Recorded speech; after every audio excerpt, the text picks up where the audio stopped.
noticed something yesterday on the feeds of my social networks. It's an odd thing for a guy my age to notice, but there it is. I've been involved in technology basically since 1987.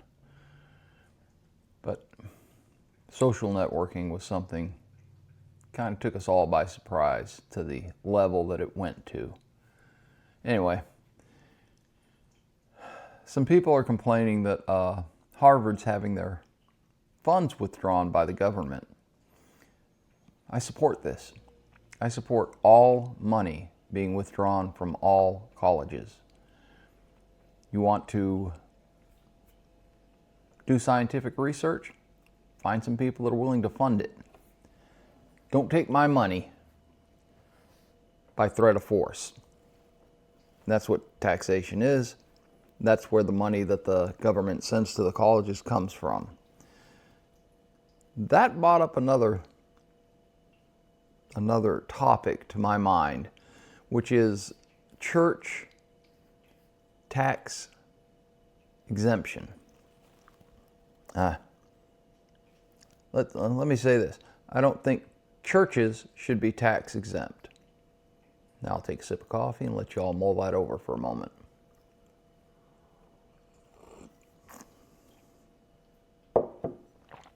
Why? Why, Joe? Why would you want churches to give up money? Well, short answer is I don't want churches to have to pay taxes. But the more involved answer is churches gave up their right of political speech to become a nonprofit organization. That's the deal they made with the devil. So, in case you've ever wondered why you don't see your preacher standing up there on the pulpit saying, don't vote for, okay, let's just go with this. Don't vote for Democrats because they are pro-abortion. That's your answer. They're not allowed to if they want to maintain their tax-exempt status.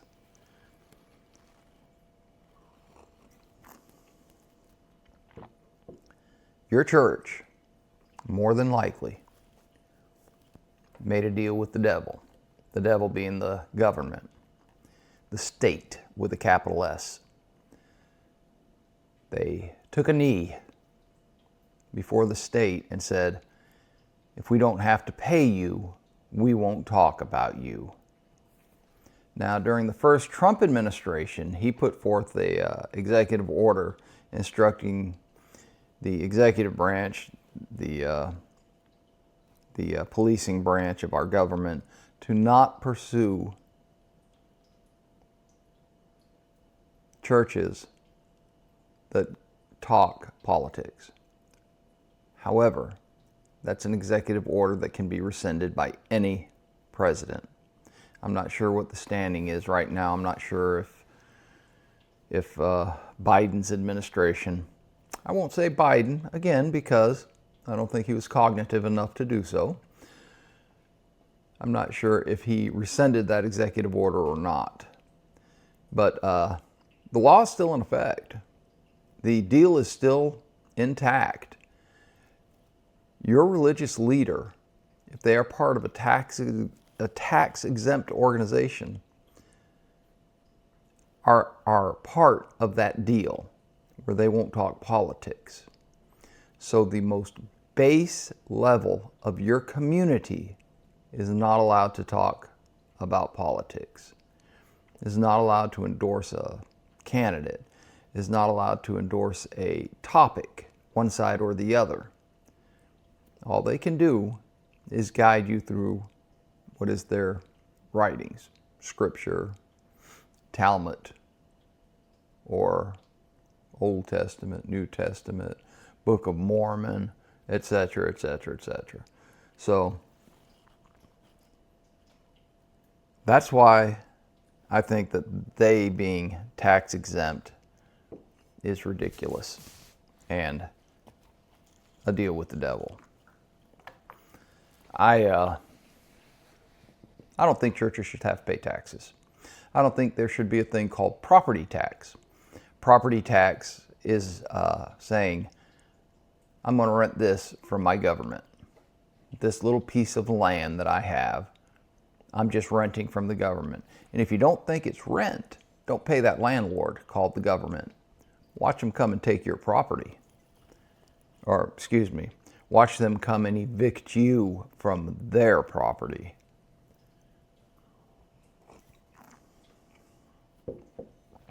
We're overtaxed. We can't afford much of what we have going on in the federal government. Harvard was getting $9 billion. Why? There's another college that commented on X when Harvard put out a statement about losing the funds and they were going to fight it. And I think it was Hillsdale? I'm not positive. But they said that the short answer is, if you want freedom from the government's influence, don't take government money. That's pretty straightforward. Russia. That's very straightforward. And don't take things from entities that you don't want to be beholden to. So, yeah, stop taking our money at the threat of force and giving it to organizations that we don't know anything about. It's pretty simple. It's pretty straightforward. Churches shouldn't pay taxes, but they shouldn't have to make a deal with the devil.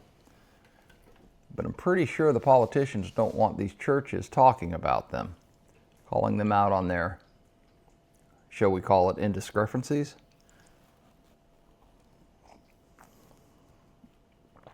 It is early in the morning. It is 5 o'clock. I have to be at work at 8:30. Our cats decided that it was time to have a rumble in the jungle being the house. So they knocked all of my books off of my nightstand, save 2. Wow, I have a lot of books on my nightstand. They just tore through the bedroom. One of the downsides of having a pet, occasionally the rambunctiousness disrupts your schedule. So about the 3rd time they woke me up, I said, time to get up. The wife was awake already. She was squirming around on her side of the bed trying to get comfortable and not having much success. So she's up. We're up at 5 o'clock. I have to be at work at 8:30. She's giving me a ride today because I have a faulty battery on my motorcycle that I have to take out and replace yet again. So, other than that though, great weekend. I worked 3 hours on the floor upstairs. 3 hours. There's a lot of trips up and down the stairs. I'm cutting tiles around the door. Now, I was fortunate enough that the tiles ended up laying exactly where they needed to lay. I'd like to say that maybe the people that built the house had enough foresight to make this happen. But I have found enough things wrong with the house to realize that's not what the deal is. It is just absolute luck. Anyway, I have screwed up 2 tiles. I'll still be able to use the tiles on this little cut around the door. It makes you appreciate the professionals that come and do the work that they do. Now, I've opted to do all the work myself because of Allstate's inability to keep me in good hands instead of beating me with their hands. I'll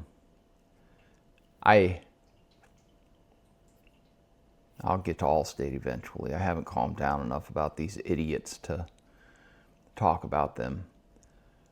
But Yeah, 3 hours to try and put in these 3 tiles. The first tile went in lickety-split. The next 2 took the rest of the time.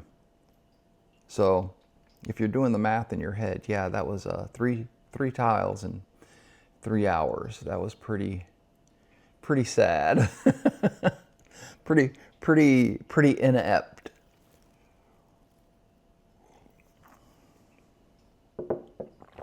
But we're doing it a little bit at a time, and we're taking our time.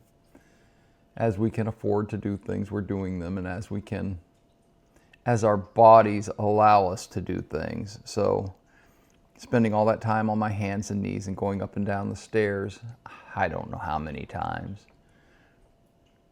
A lot of times. How many times do you think I went up and down the stairs?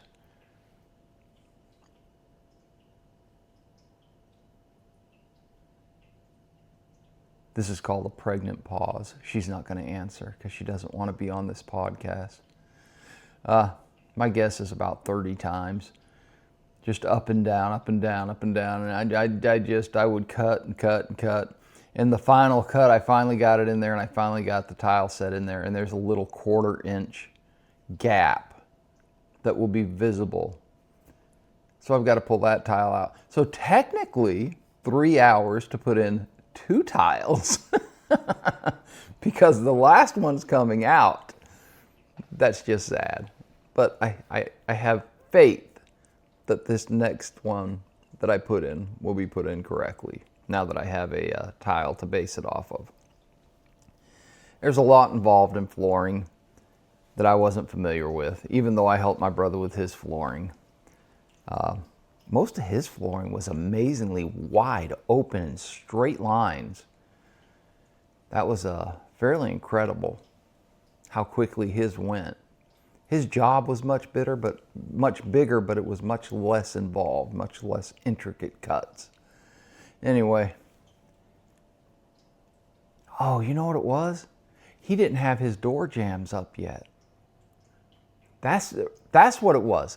He didn't have his door jambs up yet, so when we put in the tiles, it was straight cuts, and then he put the door jambs in on top of the tiles. I'll be dang. So, what I should do is rip out all my door jambs. I hate door work. Anyway, it is Monday morning. Plan on having a good week. Of course, I think we all plan on having a good week. I'm going to really give it a shot. I got off of my mind the tax thing that I want to talk about with churches, and what a convoluted state of taxation we have. Yes, you may claim yourself as a charity as long as you never talk about us. Wow.